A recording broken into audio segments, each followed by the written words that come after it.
Apocalipse capítulo 8, quero chamar os irmãos à palavra de Deus. Falando em oração, quero chamar você aos 5 versos primeiros do capítulo 8. Assim diz a palavra do Senhor. Quando o Cordeiro quebrou o 7º selo, houve silêncio no céu durante quase meia hora. Então vi os 7 anjos que estão em pé diante de Deus, e lhes foram dadas 7 trombetas. Veio outro anjo e ficou em pé, junto ao altar, com o incensário de ouro. E lhe foi dado muito incenso, para oferecê-lo com as orações de todos os santos, sobre o altar de ouro que está diante do trono. E da mão do anjo subiu à presença de Deus a fumaça do incenso, com as orações dos santos. Então o anjo pegou o incensário, encheu-o do fogo do altar e atirou-o à terra. E houve trovões, vozes, relâmpagos e terremoto. Ainda o versículo 6. Então os 7 anjos que tinham as 7 trombetas prepararam-se para tocar. Essa é a palavra do Senhor. Nós fomos apresentados ao carnaval mais evangélico de todos os tempos. Teve até bloquinho gospel, ficou sabendo? Participou? Não, né? Tá bom. Mas algo nos chamou a atenção de todos, eu imagino. O diálogo entre trios elétricos de Baby do Brasil e Ivete Sangalo. Um diálogo teológico sobre o Apocalipse. O diálogo não foi muito profundo, é fato. Mas a Bíblia diz assim, abre aspas, o Apocalipse já começou, estamos entrando em Apocalipse. O arrebatamento tem tudo para acontecer em 5 e 10 anos. Fecha aspas. A Ivete do lado de lá diz assim: eu não vou deixar acontecer, porque não tem Apocalipse certo quando a gente maceta ele. Fazendo referência à sua música Macetando. A Baby ainda pede Ivete que cantasse a música Pequena Eva, ainda no embalo do seu alerta. Rompântico alerta. E a Ivete então interpela dizendo, eu vou cantar macetando, porque Deus está mandando, está macetando, certo? Fecha aspas. Como se não bastasse, nós temos o dia seguinte, a quarta-feira de cinzas. E faltava um teólogo nessa discussão. Então, foi evocado na plataforma finado Twitter, Felipe Neto. Eu prometo que nós vamos parar por aqui, tá? Mas então o Felipe Neto teceu o seu comentário daquela disputa teológica, daquele sínodo do trio elétrico. O Apocalipse tem 36 anos que está chegando, comenta Felipe Neto ali na plataforma X. Para minha mãe, ela já falava do Apocalipse há mais de 50 anos. A minha avó, uns 90. E assim vai continuar sendo, sempre está chegando. Fecha aspas. Diante de tudo isso, eu queria trazer agora, de fato, alguém inspirado pelo Espírito Santo para falar sobre isso. E não sou eu, mas é o apóstolo Pedro, na sua 3ª carta. Ouça com a máxima atenção. Amados, esta agora a 2ª carta que escrevo a vocês. 2 de Pedro 3, tá? Em ambos, procuro com lembranças despertar a mente esclarecida de vocês, para que se lembrem das palavras que anteriormente foram ditas pelos santos profetas. E também se lembrem do mandamento do Senhor e Salvador, que os apóstolos de vocês ensinaram. Esse é o objetivo de Pedro. Agora então ele diz, mas antes de tudo, saibam que nos últimos dias virão escarnecedores com suas zombarias, andando segundo as próprias paixões e dizendo, onde está a promessa da sua vinda? Porque desde que os pais morreram, todas as coisas permanecem como desde o princípio da criação. Acontece que, de propósito, esquecem que os céus existem desde muito tempo e que a terra surgiu da água e através da água pela palavra de Deus. Com base nesta palavra também o mundo daquele tempo foi destruído, afogado em água. Pela mesma palavra, os céus e a terra que agora existem têm sido guardados para o fogo, estando reservados para o dia do juízo e da destruição dos ímpios. Ponto.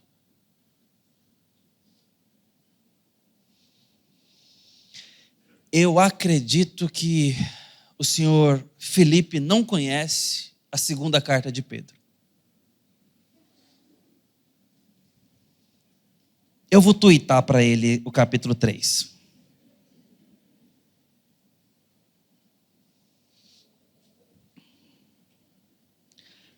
Virão escarnecedores com zombarias, seguindo as próprias paixões, dizendo, cadê a vinda dele?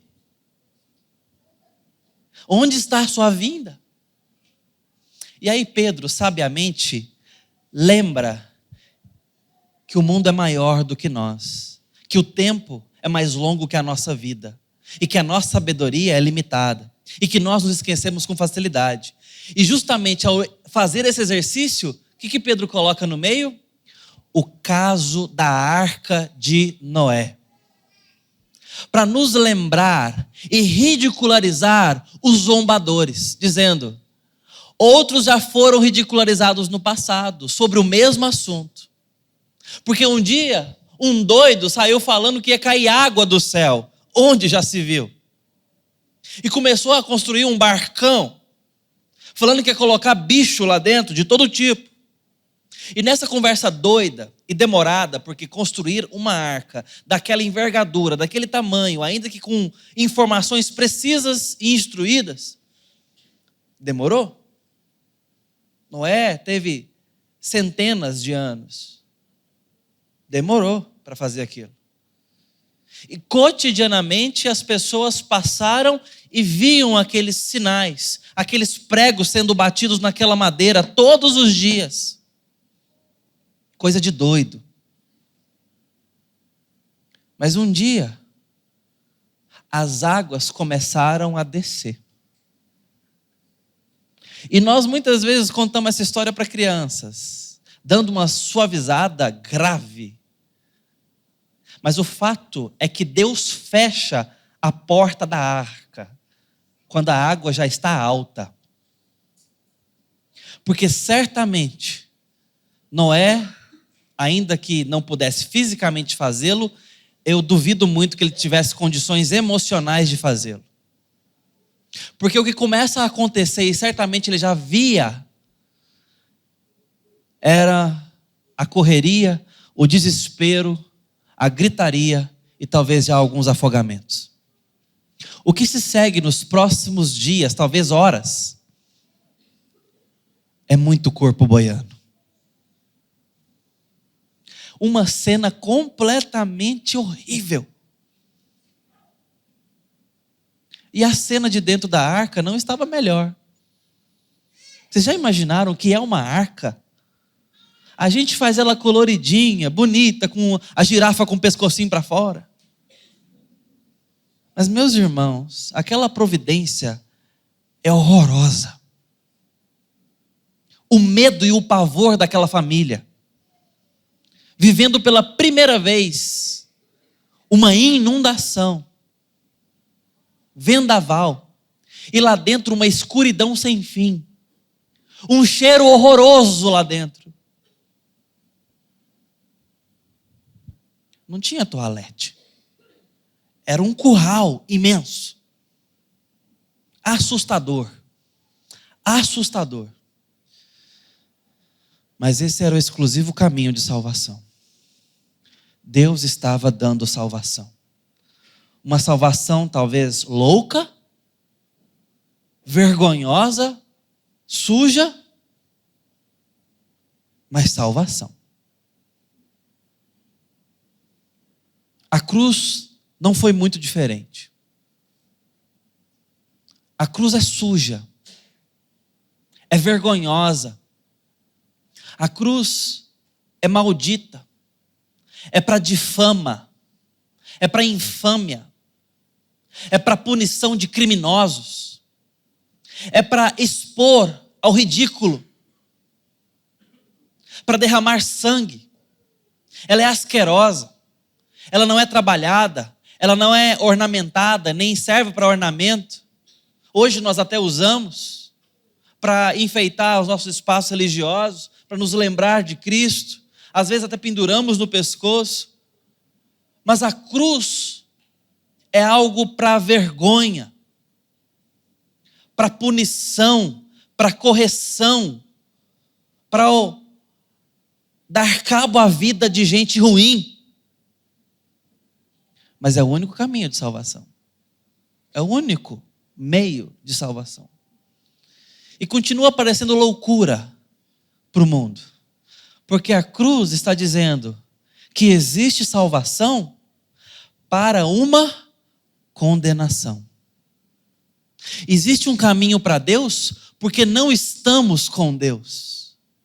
Existe alguém recebendo o mérito do perdão de Deus porque nós não temos o mérito para sermos perdoados. Alguém obedeceu porque nós estamos em desobediência. Existe salvação porque existe juízo por vir. Às vezes queremos Jesus, mas não queremos falar de juízo. Às vezes queremos falar do Evangelho, mas não queremos falar por que o Evangelho existe. Ele existe como antítese da maldição, como cura para a condenação, como liberdade da escravidão que nós temos do império das trevas, das nossas paixões, da condição caída, morta, pecaminosa. Para cancelar a inimizade que temos com Deus, necessariamente, exceto se formos perdoados. E eu sei o quanto isso é indigesto. Eu não sei o quanto a Baby do Brasil conhece do Evangelho, não tem a menor ideia. Eu não estou aqui fazendo ressonância necessariamente com ela, porque eu não sei se ela sabe do que está falando. E quando ela coloca data no Apocalipse, é um problema grave de conhecer as Escrituras, porque Jesus não nos deixou tê-la. Não nos deixou. Aí nessa hora, eu não quero nem reafirmar as palavras dela e nem desacreditá-la de todo. Mas ela deixou elementos graves da própria Escritura de fora. No entanto, dito isso, eu quero pensar com você nessa noite que sim, tem um juízo por vir. E eu sei que nós não gostamos de pensar nisso. É por isso que muitos não querem ouvir sobre predestinação, eleição. Porque pensar nessas coisas é reafirmar que existe um juízo e que vai chegar.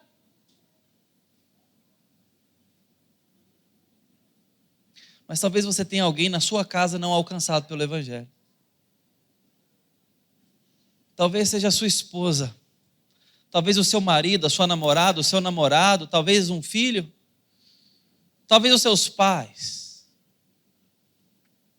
Queridos irmãos, eu sei o que é viver isso. Minha mãe entrou num casamento com julgo desigual. Ela tinha 13 anos, começou a namorar. Meu pai, 28. Ela teve que aumentar, não, 28 não, 28 ele se casou, ele tinha 27, 26, 25, sou ruim de geografia. Ele tinha uns 25 mais ou menos, na época. Namoraram por 3 anos, então se casaram. Ela tinha 15 quando se casou, mas não podia casar com 15, mudou o documento para 16. Meu pai era carteiro da cidade. E minha mãe entregava correspondências no Correios. Meu avô era chefe daquela agência. Ele que fundou aquela agência de Itaberaí, de Itaguari, eu não sei se de Itaúsu e de Uruana. Então, quando ele fundou aquela agência, foi nesse período, eles passando por ali, se conheceram, namoraram e casaram. Meu pai, de origem católica, se preparou como coroinha, ia trilhar os passos ali do sacerdócio, mas lá pelas tantas, era boêmio demais para isso. Deixou para lá e foi viver a vida dele. Não gostava muito nem do trabalho, assim. Meu pai trabalhava o mínimo possível. Meu avô sempre insistiu para que ele assumisse os Correios, fosse o chefe da agência. Tinha ali uma possibilidade com nepotismo, tá? Na época tinha essa possibilidade. Mas meu pai nunca quis isso não. Preferia entregar as cartinhas dele ali e tudo mais. Era carteiro. Mas então meu pai queria casar com uma moça presbiteriana. Presbiteriana de berço. Nascida na roça, na cidade de Uruana. Não dava. O pastor falou, não faço o casamento de vocês. Vocês estão em jogo desigual. E o meu pai, meio artista, um tanto quanto inteligente. Pastor, o que eu preciso fazer? Beto, você tem que fazer o catecúmeno e eventualmente se batizar e tal. Tá bom, vou pensar sobre isso. Esperou mais um tempo, voltou, se matriculou no catecúmeno, se batizou eventualmente e chegou até a substituir o pastor nas férias dele. Dirigia estudos bíblicos ali, na igreja. Ler um livro e ensinar, fácil. Se casaram. Mas aí a máscara da fé cai. E minha mãe começa a travar uma batalha de oração que durou mais de 20 anos. Orando pelo marido, que era um bom marido. Um bom pai. Mas que não amava Jesus. Então, no dia que a minha mãe era fraca na fé, ela não tinha com quem contar. No dia que a minha mãe não estava com força, ela não tinha com quem contar espiritualmente. No dia que a minha mãe precisava aconselhar na palavra os seus filhos, ela não tinha com quem contar. Minha mãe não tinha o direito de ser fraca. Minha mãe não tinha o direito de padecer da fé. Minha mãe não tinha o direito de precisar de ajuda, espiritualmente falando. E é isso que acontece com quem entra num jugo desigual. Caminha sozinho na fé. E minha mãe caminhou sozinha na fé. Eu fui criado aqui no Sonho Verde. E eu lembro de ver o meu pai na porta da igreja cristã evangélica, dentro de uma variante amarela, buzinando, para minha mãe sair da reunião de oração. E minha mãe me pegar envergonhada e nós entrarmos dentro do carro e ir embora para casa. Eu lembro algumas vezes meu pai ir ao quarto onde minha mãe estava fazendo uma vigília de oração dentro de casa. E minha mãe comentar que meu pai abriu a porta e falou, vamos para a cama, não é possível que sua igreja inventou mais essa.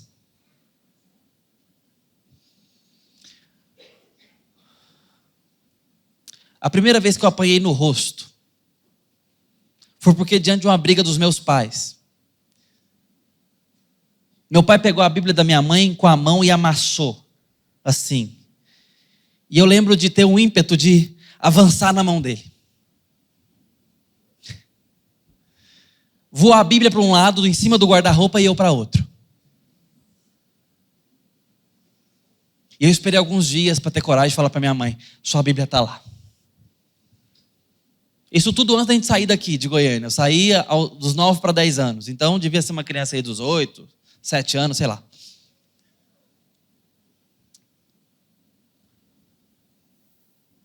"20 anos orando pelo meu pai. 20 anos uma batalha de oração.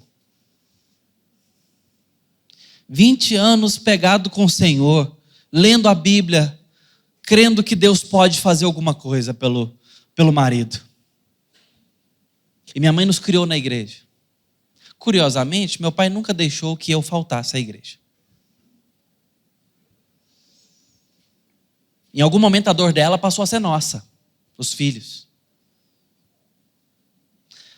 Até que meu pai se aposentou aos 47 anos aqui na Praça Cívica.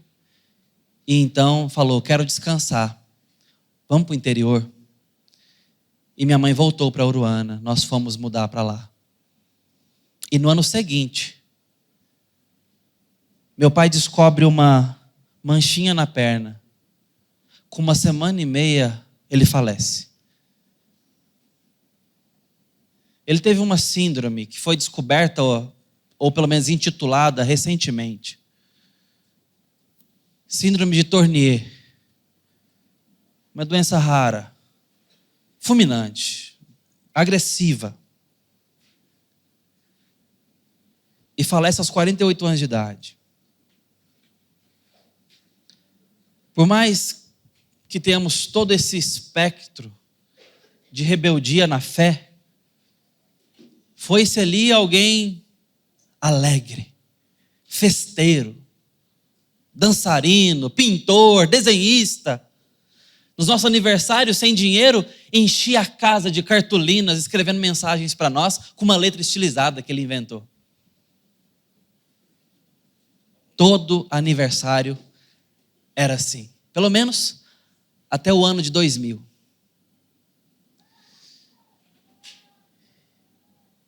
E ao encontrar com Jesus, naquele período, me batia no coração. Mas meu pai morreu sem a graça. Isso significa que eu nunca mais vou vê-lo. Nunca mais vou encontrá-lo. Há um juízo e um Deus santo que não volta atrás com a sua palavra e nos deu Cristo, o caminho bendito para a salvação. Fora dele não há salvação. É difícil para você pensar que existe um juízo e que vai chegar? Por que é difícil? Por causa do seu coração? Ou do coração de alguém que você ama? Isso deveria te lançar desesperadamente à pregação do Evangelho. Porque Deus diz que quem crê, esse será salvo.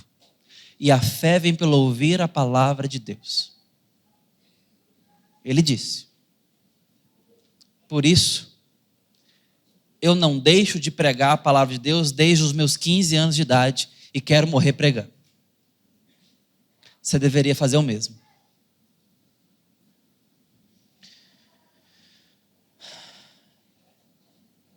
É por isso que Apocalipse foi escrito. Domiciano domina sobre Roma. Estamos falando aqui do ano 96 a 98 depois de Cristo. Nesse período, ele agora avança para o inimaginável, superar o seu antecessor Nero da época de Paulo. Nero chegou a botar fogo em gente, crente, na rua. Nero era um pouco pirotécnico. O que Domiciano poderia fazer agora para deixar o seu legado? Ele já usou fogo, já queimou crente. Vamos fazer o seguinte. Não mata mais nenhum líder. Não precisamos de um mártir a mais.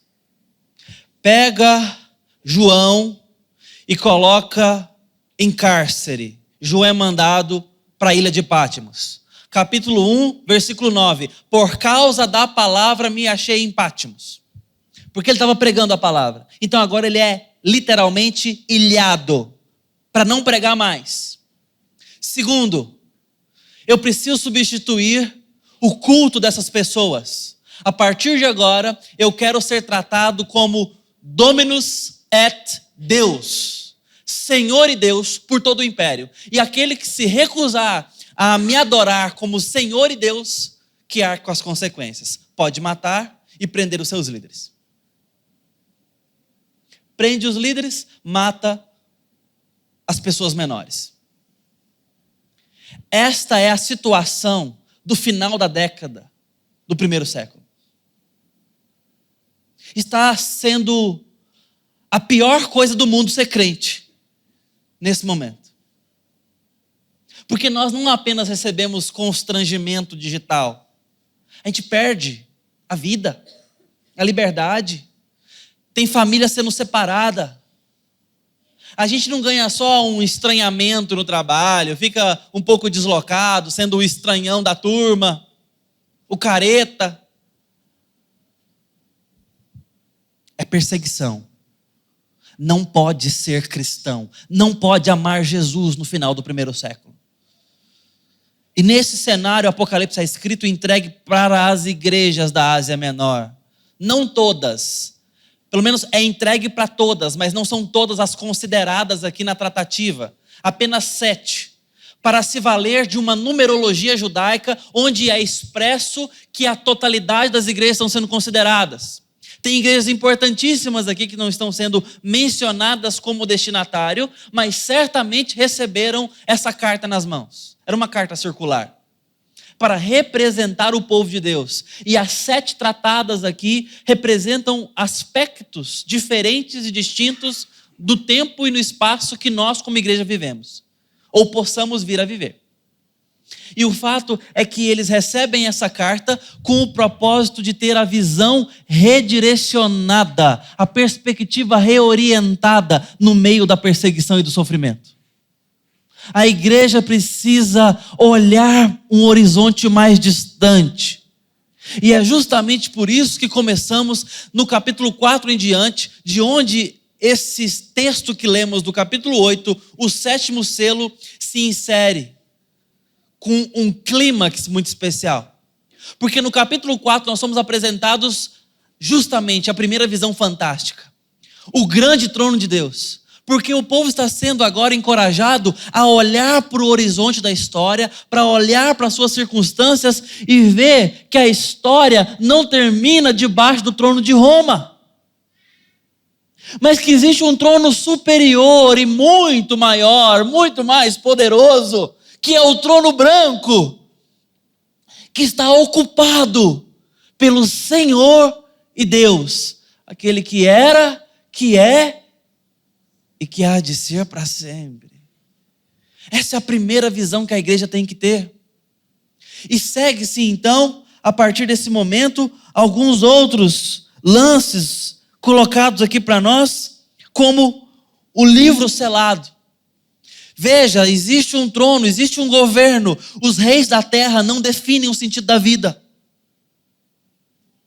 Existe um soberano maior, tenham paciência.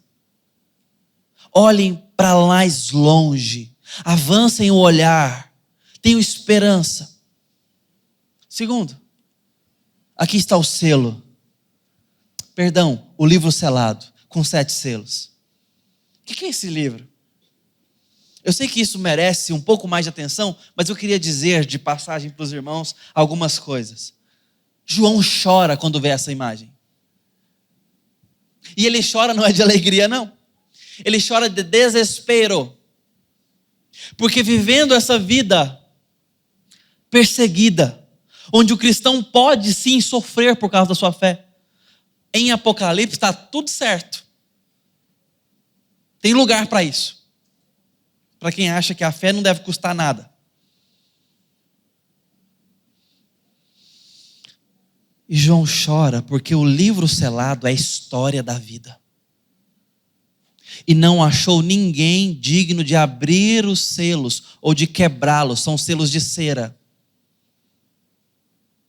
E se a história não pode ser lida e desvendada, ela não pode ser compreendida. Se ela não pode ser compreendida, ela não tem sentido. E a pior coisa que tem diante do sofrimento é não ter resposta do porquê estamos sofrendo. É a primeira pergunta que vem ao nosso coração quando alguém da nossa família morre. Quando passamos uma crise muito grande em casa, quando a dor vem, quando o sofrimento vem, perguntamos com o peito cheio, ao mesmo tempo que espremido: por que, Senhor? E muitas vezes não temos respostas rápidas, não no tempo que gostaríamos. Apocalipse vem nos dizer: tenha paciência e confiança no Senhor. A história tem sentido, sim. E é nesse momento que João olha para trás e vê um leão, o leão da tribo de Judá, assustador. E quando ele se volta para o livro, o leão agora é um cordeiro. E como cordeiro, ele é digno de abrir os selos. Se apresentando como a hermenêutica da história, o decifrador cósmico, aquele que é capaz de colocar todas as nossas dores e alegrias no devido lugar, aquele que é capaz de nomear as coisas, dar os pesos devidos a cada uma delas, aquele que é capaz de dar sentido à história, colocar em ordem a vida e nos dar esperança, portanto, aquele no qual devemos depositar paciência e esperança. Ele sabe o que está fazendo e voltará. Leão para a história, cordeiro para redimi-la. Leão para alguns, cordeiro para outros. Porque esse cordeiro é é apresentado com uma ferida mortal. Como que para a morte, diz o texto. E nós sabemos o que isso significa.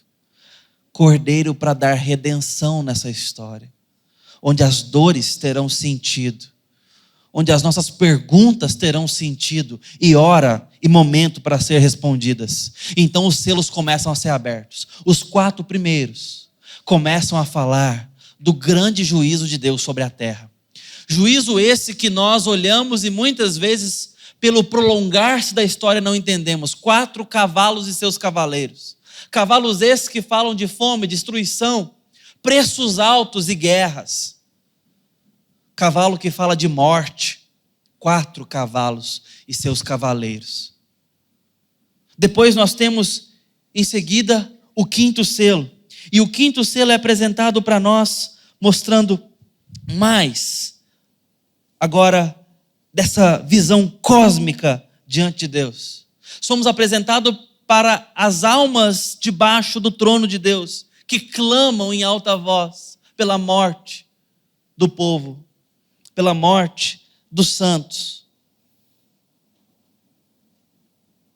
O 6º selo, então, se volta para o desespero dos ímpios, porque os ímpios estão chamando as rochas para cobrir eles da ira de Deus.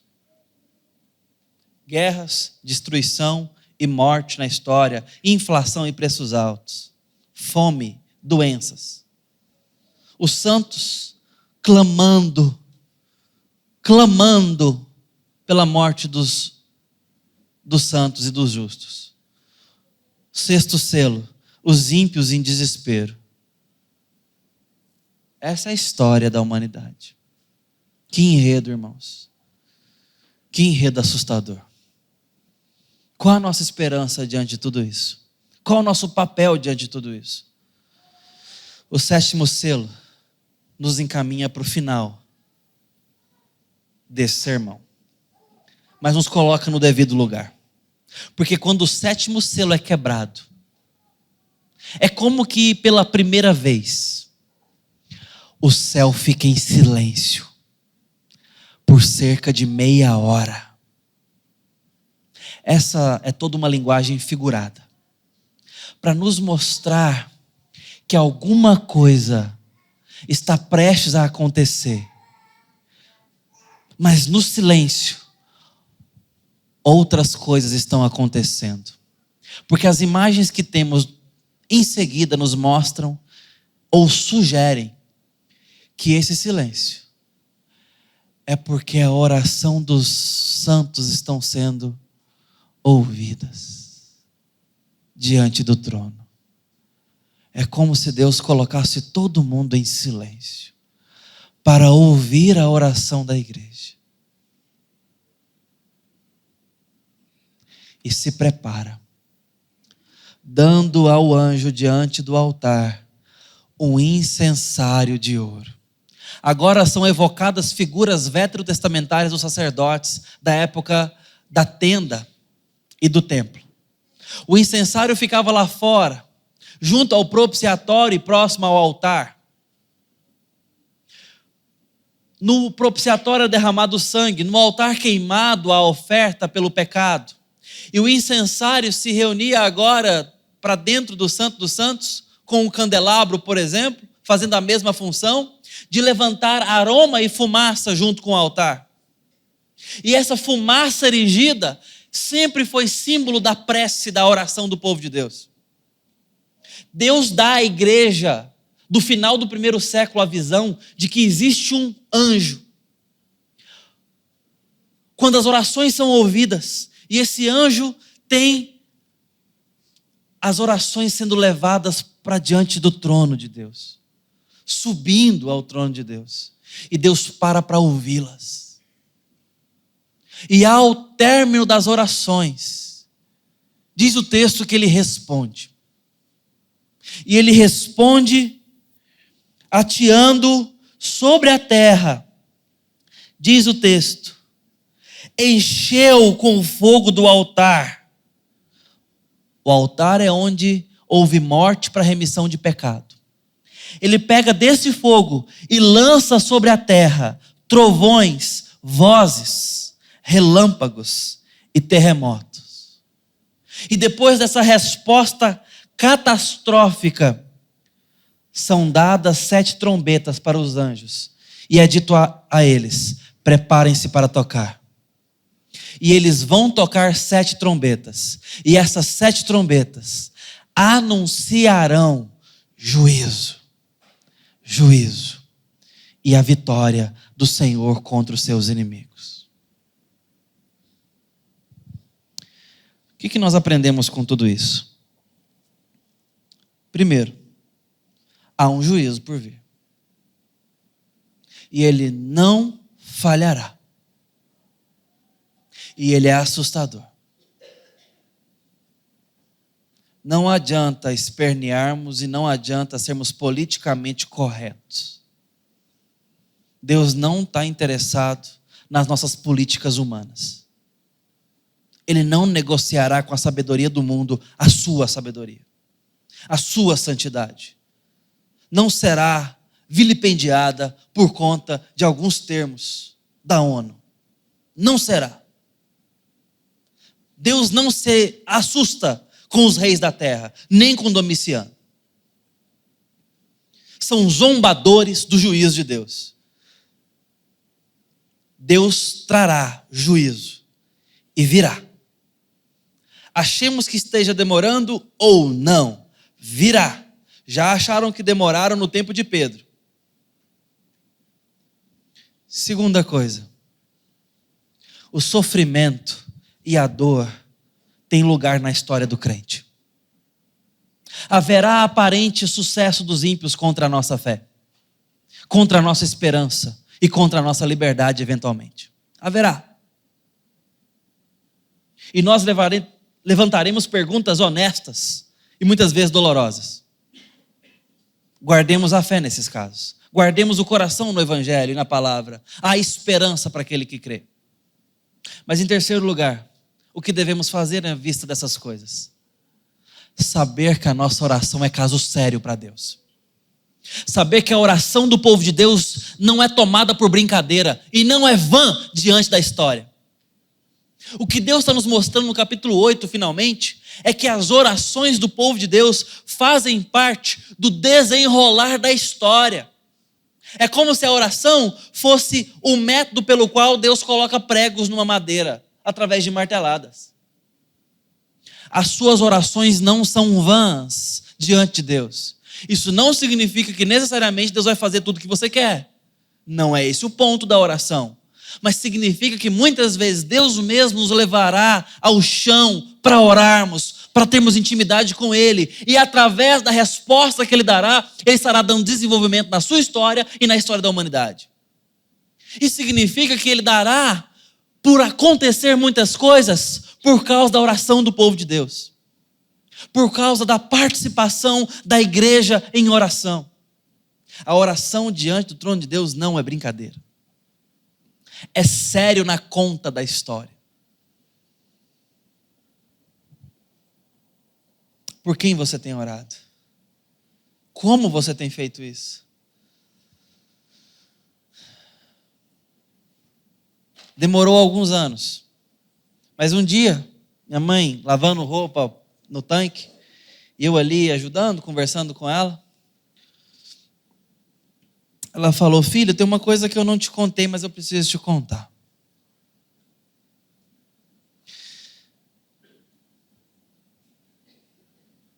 Um dia depois do aniversário do seu pai, ele fez aniversário dia 6 de outubro, ele falece dia 8 de outubro. Dia 7 de outubro, seu pai estava entre uma dopação e outra. Ele teve um momento sóbrio e me chamou para conversar comigo. Eu já me assustei porque eu tive uma noite muito especial na madrugada anterior. Minha mãe conta que teve uma oração como ela nunca teve antes. Porque ela estava orando e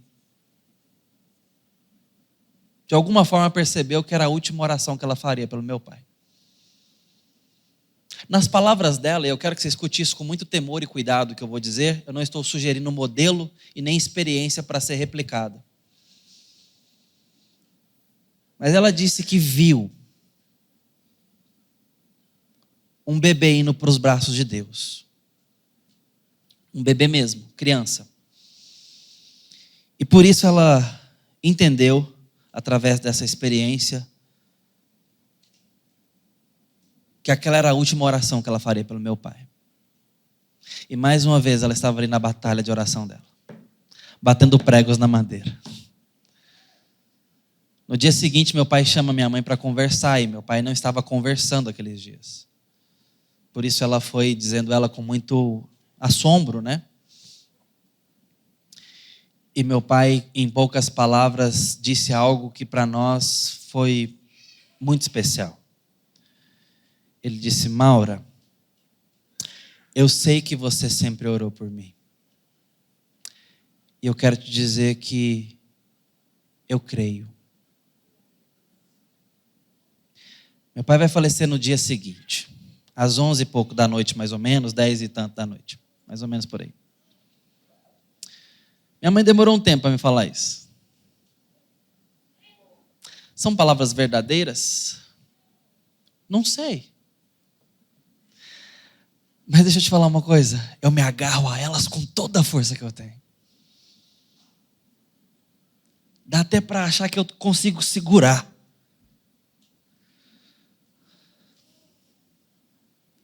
Na esperança de que um dia eu vou reencontrá-lo e dividir a fé juntos.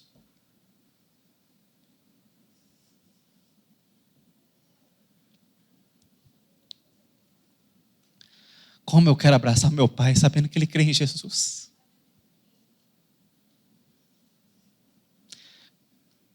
Quero e espero. Não dá mais para orar por ele. Não dá mais. Mas eu quero confiar na palavra pregada. Foi semeado. Nas orações semeadas. Foi intercedido. Foi.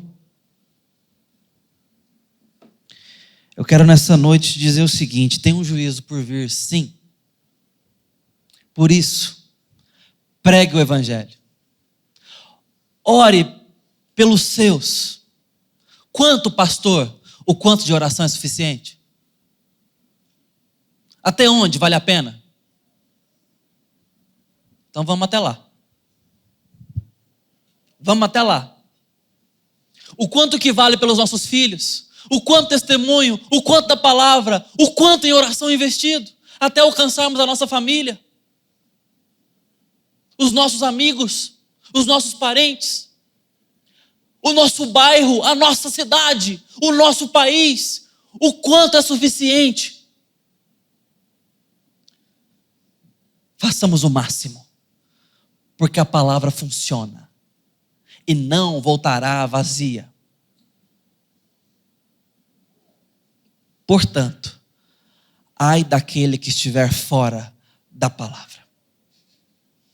Não há o que fazer por ele. Virá um juízo. Virá um juízo. Que a zombaria termine. Senão um dia a esperança terminará para os zombadores. Eu quero te chamar a oração nesse momento. Eu quero que você coloque alguém na presença de Deus. E se você pode, se ajoelhe por essa pessoa, nós vamos orar. Eu quero interceder por alguém junto com você.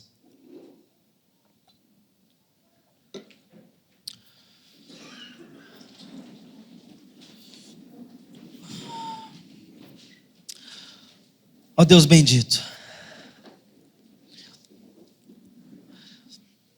No Apocalipse de João, o céu foi colocado em silêncio